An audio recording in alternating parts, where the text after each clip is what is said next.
Tonight, the search hits a new snag. As the first bodies are brought home, fierce storms prevent a wider recovery. Alan Pizzi is with the family's Jeff Pegues on why it's so difficult to track so many flights. Frigid weather in the west. Carter Evans with drivers stuck in the snow in California. Arizona could get up to a foot. Eric Fisher tells us where the cold is headed next. With Times Square jammed for New Year's Eve, police face protests and threats. Jerika Duncan is there. And the Whiskey Rebellion. Chip Reed distills down the debate over how many brands are bottled. If you're making good bourbon whiskey, you can't take shortcuts.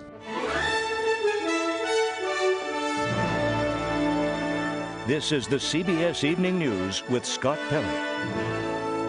Good evening, everyone. Scott's off tonight. I'm Jeff Glore. The helicopters can't fly and the divers can't go in the water. Heavy storms over the Java Sea have prevented a closer search for Air Asia Flight 8501. At least 7 bodies have been recovered out of 162 people on board. Relatives have jammed a crisis center in Indonesia, desperate for word. Hundreds took part in a candlelight vigil. Alan Pizzi begins our coverage in Surabaya. Wooden coffins, simply numbered 1 and 2, brought the first bodies back to the airport from where the doomed flight took off. They were identified only as a woman wearing blue jeans and a boy 4.5 feet tall. The recovery effort is being hampered by bad weather and is now a race against time. A search and rescue official said bodies and debris have drifted as much as 30 miles in one day. At the airport crisis center, officials compile physical details such as tattoos and birthmarks provided by relatives. Anything to help with a positive identification. Each case has its own folder, its own heart-wrenching story. The ID tag Hadiwadia is wearing says family member. Written on it in pen is Andreas, the name of his 32-year-old son. He also sports a small bandage on his arm, covering the spot where he gave a blood sample for DNA testing. Hadi said goodbye to his son at the airport. I didn't have any premonition, he said. I never expected this. One of the bodies recovered was 22-year-old flight attendant Harianusa Fauzi, wearing her red uniform. Her father, Haider, said she was only working one way. Then she was going to go on vacation, he said, and she was coming back on the 6th of January. The government is using cold storage containers, modified with shelves, to hold the bodies until they are autopsied and identified. Members of a church group who lost 40 of their congregation in the crash dealt with it the best way they knew how. The key to understanding why the plane crashed lies in its black boxes, which ought to be relatively easy to find in the shallow waters of the Java Sea. But bad weather is making that extremely difficult, and the predictions for the next 2 days are that it will get worse. Jeff? Alan Pizzi in Surabaya. Alan, thank you. Flight 8501 vanished without any obvious indication of where it went down. Transportation correspondent Jeff Pegues reports airlines and regulators are working on ways to improve the way flights are tracked. Systems to more effectively track planes and locate black boxes exist and could have given Flight 8501 search teams a head start. There is AFIRS, the Automated Flight Information Reporting System, which continually sends real-time data from plane to satellite to monitoring stations on the ground. The technology was developed by a company called Flight Aerospace Solutions. With it, controllers will always know where a plane is. There is also a black box that will separate from the plane when it crashes into the water. The combination cockpit voice and flight data recorder ejects, floats, and sends signals, providing search teams with a location of the crash site. U.S. Navy jets, such as this FA-18, have used deployable black boxes for 2 decades. But the process to get changes mandated in civilian planes can be slow and cumbersome and may take years. There are regulatory hurdles as well as cost-benefit concerns in the airline industry. Since the disappearance of MH370 last March, the International Civil Aviation Organization has pushed for tracking technology, as has the National Transportation Safety Board. During a hearing on tracking technology just 2 months ago, Christopher Hart, the acting chairman of the NTSB, said that lost airplanes should be a thing of the past. When a flight cannot be located, an incredulous public asks, how can they possibly lose an entire airplane? A source says that AirAsia was committed to air safety and was looking for ways to improve the tracking of its planes. Jeff, that same source says the company had been retrofitting its planes to install tracking systems. Jeff, any companies moving forward with these ejectable black boxes? Well, Jeff, what we're hearing is that Airbus is moving forward with these deployable black boxes in some of its planes, but Boeing is not. Boeing says that it has conducted tests and noticed flaws. They say in one case, Jeff, a deployable black box ejected over a downtown area. Jeff Pegues, thank you very much. A new blast of Arctic air has temperatures plummeting across a big portion of the country. It is 30 below zero in Riverton, Wyoming tonight, single digits across the upper Midwest, and a snowstorm in the southwest dusting Las Vegas and blanketing parts of California. Here's Carter Evans. The snow fell so fast in Southern California, more than 200 motorists became stranded on winding mountain roads overnight and had to be rescued by snowcat. 25 miles off the coast on Catalina Island, high surf and fierce winds caused boats to break free from their moorings, killing 2 people, including a harbor patrol officer. 70-mile-per-hour wind gusts toppled trees. In the town of Paradise, a driver died after a falling tree struck her car, and a 29-year-old man was killed in his home. The tree struck directly on this building and struck the individual who was in bed. Downed power lines in Orange County trapped firefighters inside their own station. By morning, the storm had dumped more than 6 inches of snow in low-lying valleys, breaking a snowfall record set in the 1800s. I never see this in my life, so it's a lot of snow. Ice scrapers are scarce here, so Alex Navarro used a broom. This is obviously a lot more than we've ever seen, or at least in my 27 years. Even New Year's Eve in Las Vegas is beginning to look like winter in the Midwest. And it's the same story in Arizona. The Brown family found themselves stuck in traffic for hours trying to reach the Fiesta Bowl. And for people planning to camp out overnight for the Rose Parade, hypothermia is a real threat. What's your biggest concern with the weather out here tomorrow? That people really don't realize what freezing is. Lisa Derdarian is with the Pasadena Fire Department. Worried that people may not be prepared. They may not be dressing in layers. We're used to, shorts and Hawaiian shirts most of the year. And temperatures will be back in the 70s by the weekend, but overnight it is expected to drop below freezing here in Pasadena. And Jeff, tomorrow morning could end up being the coldest in the 126-year history of the Rose Parade. Wow, Carter Evans, thank you very much. Eric Fisher is the chief meteorologist at our CBS station in Boston, WBZ. Eric, what is the forecast? Jeff, it is cold from coast to coast, and just the type of cold that takes your breath away. These are wind chill values at midnight. So as we kick off a new year, and you see from the Intermountain West to the Great Lakes to the Northeast, all of us feeling the cold. New York City and Times Square feeling like 12 degrees when the ball drops. So a lot of chilly air. Florida really the only place immune to all this. Plus, we're tracking a storm into the southwest. We saw that snow in California and around Vegas. Now that works its way across the Four Corners and down into Texas. So some treacherous travel here, New Mexico, toward the San Juan Mountains of Colorado and into northern parts of New Mexico as we head through the overnight. The ice affecting West Texas, freezing rain and sleet and some dangerous travel heading into New Year's Day. Then the first larger storm system of 2015 starts to work its way northward into the weekend. By Saturday night, snow really flying across the upper Midwest, rain moving up the East Coast. So for snow-starved cities like Boston, New York, down to Philly, this one mainly looks like a rain event, but stormy times not waiting too long here, Jeff, as we head into the new year. Eric Fisher, thank you very much. The Palestinian Authority announced today it is joining the International Criminal Court, a move it says could lead to war crimes prosecutions of Israeli officials. The U.S. State Department called the move troubling. A spokesman said it will do nothing to help the Palestinians establish an independent state. It could lead to new sanctions from the U.S. and Israel. In New York City, Times Square will be jammed with an estimated 1 million plus for the ball drop tonight. The crowds began arriving hours ago. Thousands of officers are patrolling, and this year the police face additional challenges. Here's Jerika Duncan. The eyes in the sky include thousands of police and private cameras, along with an army of uniformed and undercover officers on the ground. Security is a top concern, not just for the crowds, but this year for law enforcement too, says Chief James O'Neill. We're absolutely concerned about the security of everyone there, including the police officers. So there is obviously a heightened sense of security during this detail. I can't breathe. People who've been protesting the police deaths of 2 unarmed black men are planning to march 1.5 miles late this evening. Their goal is to get to Times Square. A lot of people, there's anti-police brutality, not anti-police. 45-year-old Jose LaSalle will be one of the protesters. He's led several recent demonstrations and says the deaths of NYPD officers nearly 2 weeks ago will not deter protesters on New Year's Eve.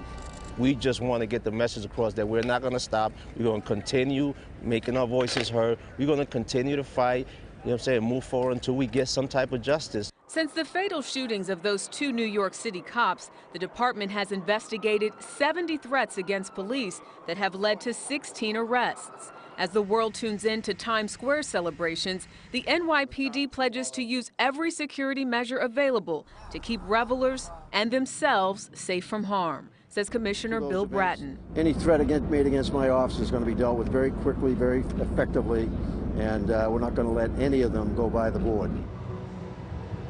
Now, everyone who is jammed in here to Times Square had to go through a number of safety security screenings, Jeff, that included the use of metal detectors. Jerika, thank you. In much of the world, it is already 2015.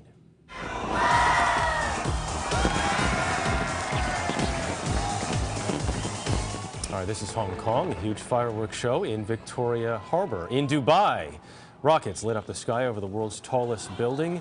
Even North Korea had fireworks, a tradition started just 3 years ago when Kim Jong-un came to power. Well, some companies would love to turn the tables on computer hackers. Are they breaking the law? And a new New Year's comet when the CBS Evening News continues.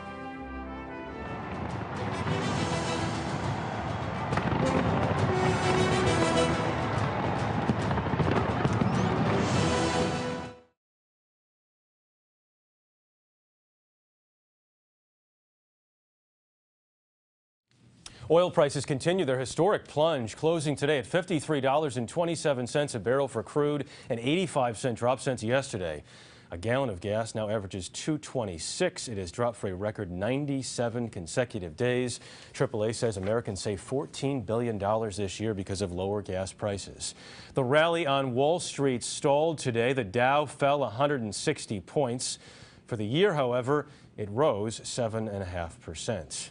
Many companies are seeking ways to fend off cyber attacks, like the one that paralyzed Sony Pictures. Now the FBI is investigating whether some have gone too far in response with so-called revenge hacking. Here's Jan Crawford. After the U.S. government announced in 2012 that Iran was behind hacking some of the largest U.S. banking institutions, the banks met with federal officials, where, according to Bloomberg News, an individual from J.P. Morgan floated a plan. They hit back by taking down the Iranian servers. Michael Riley writes for Bloomberg. There was a lot of legal questions that came up, but somebody did shut down the servers, and the FBI is trying to figure out who did it.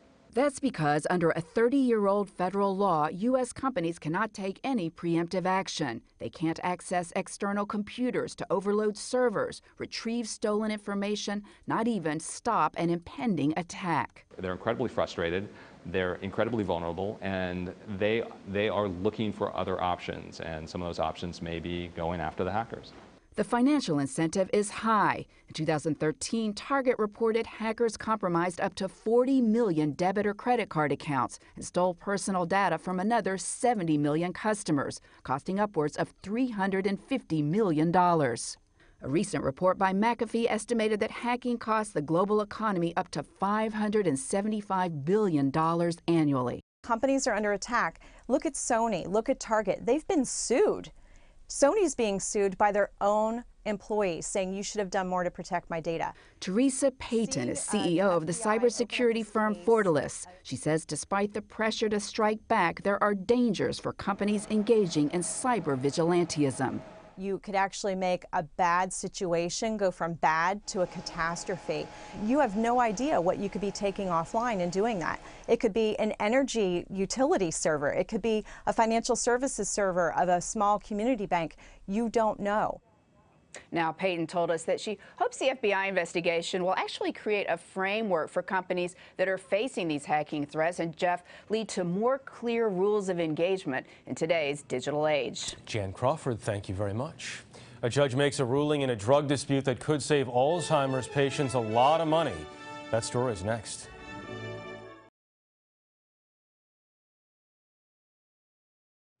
We have an update tonight on the Alzheimer's drug Namenda. Following our report in August, a lawsuit accused the drug maker of trying to block patients' access to a cheaper generic pill. Here's Dr. John LaPook. This is my Namenda. 54-year-old Mike Hitch has early onset dementia and spent much of the last year worrying. That's because last February, Forest Laboratories announced it planned to stop selling the Alzheimer's drug he relies on. They are yanking the rug right out from under me. The drug, called Namenda IR, is due to go generic next July. But Forest Laboratories had planned to stop selling the twice-daily drug many months before a less expensive generic product could become available. When a drug goes generic, the price usually drops 70 to 80%. In 2013, Namenda revenues were about $1.5 billion. The company asked doctors to switch patients to a once-daily version called Namenda XR, which currently has patent protection for another 15 years. It's a strategy called forced switch. Brent Saunders, CEO of Activist, the parent company of Forest Laboratories, said this about Namenda during an investor conference call last January. We believe that by potentially doing a forced switch, we will hold on to a large share of our base users. They have no excuse whatsoever to stop making that drug available. None. On September 15th, the New York State Attorney General, Eric Schneiderman, filed a federal lawsuit against Activist. This month, Judge Robert W. Sweet announced the company must continue selling Namenda IR, saying, defendants are entitled to a just return on their investment in Namenda IR, but having enjoyed that return for over a decade, the law now requires them to allow generic competitors a fair opportunity to compete. Activist said it was disappointed in the ruling, which it called unprecedented. The company said it will appeal. Dr. John LaPook, thank you very much. If you look up tonight, you might be able to see a comet that only comes around every 8,000 years or so. Over the next few weeks, the comet Lovejoy will be visible without a telescope. Astronomers say it looks like a star surrounded by hazy clouds. It will be closest to Earth and brightest on January 7th. The annual list of banished words is out. Lake Superior State does this every year. This is the 40th year. They include words that may be a tad overused by now, among them foodie, swag, and cray-cray, a shortening of crazy, also bay before anyone else, skill set, and curate. There is a new whiskey rebellion, and some drinkers are buzzing about it.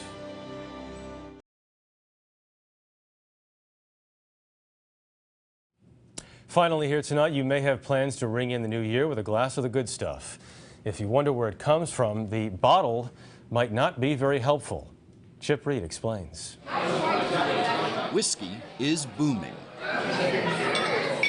Once the drink of gruff old cowboys, today whiskeys like bourbon and rye are surging in popularity with young Americans. Over 130 new brands were introduced just this year. Most popular are the so-called handcrafted bourbons. But there's a dirty little secret in the distilling industry. Many companies don't make what they bottle, even though their labels give the impression that they do. A sore point for the growing legions of whiskey purists across the country. Templeton Rye Whiskey's label, for example, says it's produced in Templeton, Iowa, using a recipe dating back to Prohibition. But in fact, Templeton and many other brands are actually made at this massive plant in southern Indiana. So these barrels are all full of aging bourbon. That's correct. Each one of these holds about 63 gallons. A former Seagram's distillery, it's now owned by MGP Ingredients, which sells its whiskey in bulk to dozens of smaller companies who then add their own finishing touch. MGP sends out nearly 300 barrels every day. Gus Griffin is MGP's CEO. People want to take your product and in some cases give the impression that they made it. Is that bad? Is that cheating? I prefer to think of it as them taking our product, because we make a good product, and using it as the backbone for their product. So what they do with it is really up to them. On a small farm in southern Kentucky, Paul Tomaszewski and his wife Mary Beth make their bourbon, M.B. Roland, the old-fashioned way, from scratch. We put on our label mashed, distilled, and bottled by M.B. Roland Distillery. And part of that is because we don't want anyone to be confused and ever question, did you make this? Federal regulations require accurate labels, but they're often vague and there's little enforcement. When it says bottled by on the label, what does that tell you? It says it was bottled by them. And that's all? Correct. Doesn't mean they made it. If they made it, they probably put it there proudly like we do. Templeton recently said they will change their label to make it more clear, but in the murky world of whiskey, Tomaszewski says consumers would be wise to take what's written on some labels with a grain of salt. Cheers. Chip Reed, CBS News, Pembroke, Kentucky. That is the CBS Evening News tonight. For Scott Pelley, I'm Jeff Glor. Good night and Happy New Year.